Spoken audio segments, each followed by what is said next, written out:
Good morning, and welcome to Coffee with Christine. I am your host and founder of This Side of Chaos Women's Empowerment Coaching. In 2017, I had been an overweight, unfulfilled single mom for over 10 years to a young son. When I went through a health scare in 2018, I found the path to my purpose. Today, I am here to show you how you can create the life you want. Find the love you crave, even if you've been single for years. It all starts with self-love and coffee. Lots and lots of coffee.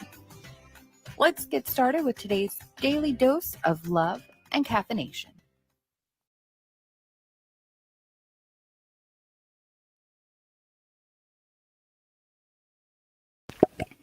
Good morning, everyone. Thank you so much for watching. Welcome to Coffee with Christine.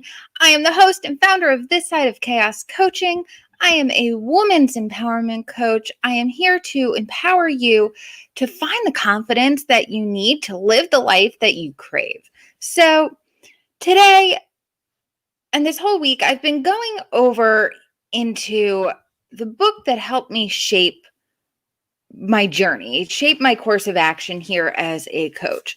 And that is The Sacred Six by J.B. Glossinger. So this whole week, I wanted for the whole month of September, I decided to go back to my roots, go back to the things that got me into coaching and the things that got me diving into the self-help journey and the confidence and the mindset shifts that come along with it. And this book and this author have been the core of my journey from the very beginning, almost 10 years ago. And in fact, one of my prime courses is based off of the foundation of this book. And the list that I created based off of the Sacred Six has gotten me to where I am today. It has allowed me to overcome breast cancer, undergo a major surgery. It allowed me to pursue my coaching certification. It allowed me to be a mom, to take care of a sick partner. It allowed me to do all the things that I wanted to do and still pursue my goals and my dreams. And it's helping me today.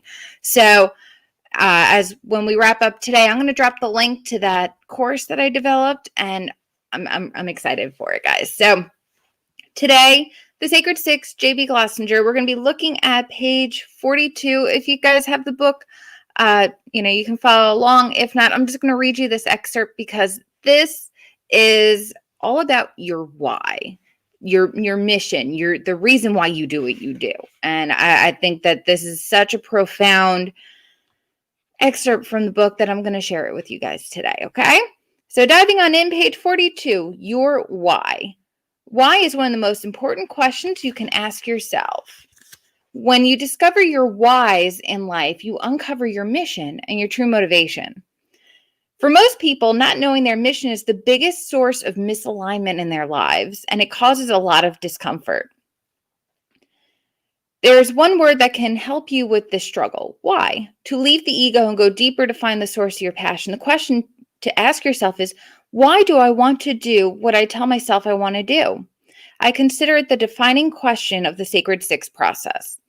I'm not sure what Steve Jobs' why was, but I can tell you that my own was to help change the world. And I imagine the why of the young woman in an abusive relationship is to free her children. When you discover your why, it will become your true motivation. It will help you overcome obstacles and move through those times when you want to quit. It is the power in your life. Most people never take a moment to evaluate why they are doing what they're doing. So if you really think about it, it makes sense that they would be frustrated. For 20 years, I pursued what I thought would bring me success and the life that I wanted. Good morning, Jessica. Yes, I know this book is mind blown. Let me go ahead and share this real fast here because that's the book here. So that way, if you're interested, let me know because one of my favorite books.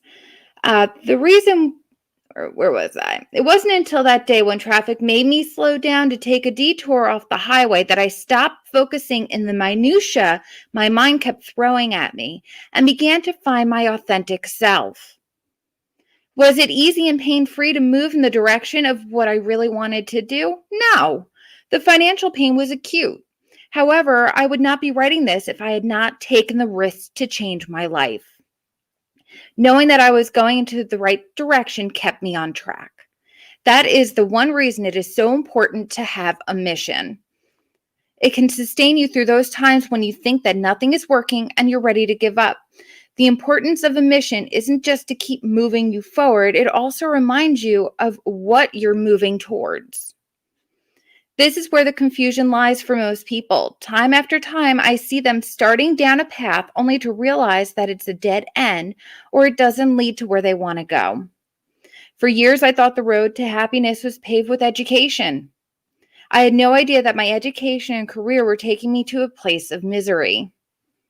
My mission at the time was to be a successful businessman, but the more success I achieved on the job, the more miserable I became.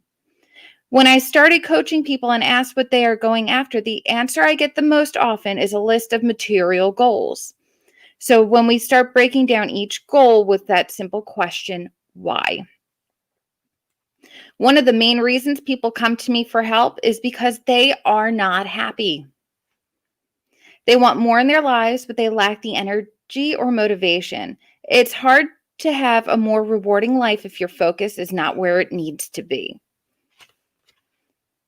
All right, so I'm going to kind of leave off. That was, it's a long little excerpt, but if you don't have a defining target, if you don't have a defining reason why and a motivator to strong enough, you're not going to do it. If the reason you're giving is not strong enough, you're not going to accomplish the things that you're saying you're going to try to accomplish. So for those of us who say, I want to lose weight. Okay, show me. What are you doing to do it? If you're saying, well, I want to look good for a wedding, more often than not, if you have a set target date that you want to have a specific goal met, it makes it easier to meet it, right?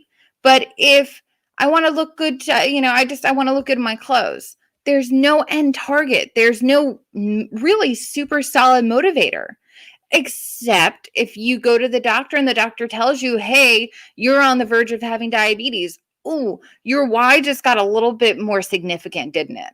You want to prevent that diabetes from really getting full blown, correct? All right. Your why, your reason, your mission has to be in alignment for you to be able to take action. It has to be driving enough to create the action to move forward. Does that make sense?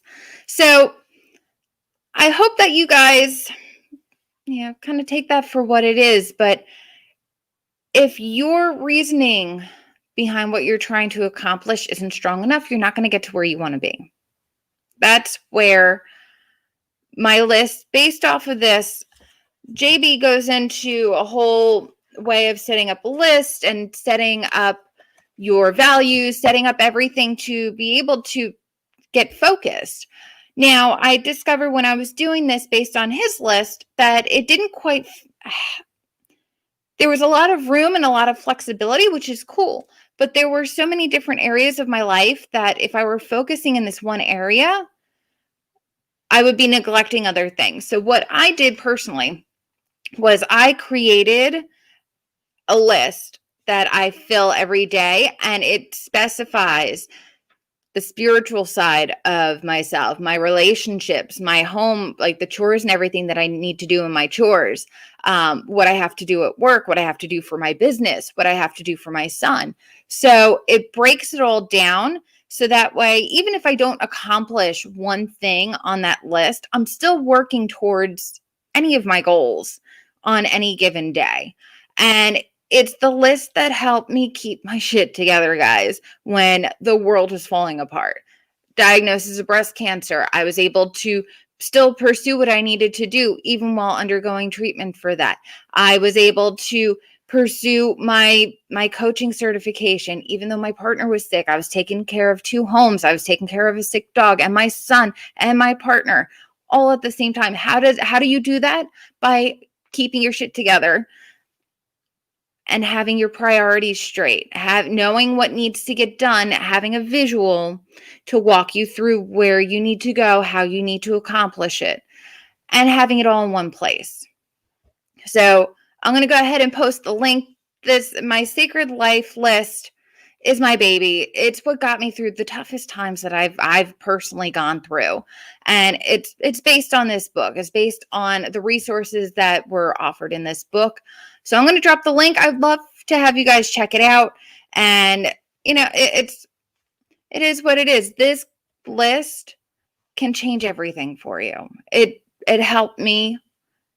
It's what I used personally to get me through all the trials and tribulations that I've personally been through. So I will go ahead and drop this. And tomorrow we are going to be talking about the 4 levels of consciousness and how he breaks down the 4 mindsets, the 4 presence, mental presences that occur and how you can achieve that. It's pretty cool. So I am going to get going, guys. Thank you so much for watching, spending time with me during this little reading excerpt of The Sacred Life, The Sacred 6 by J.B. Glossinger. Check out my link to the Sacred 6,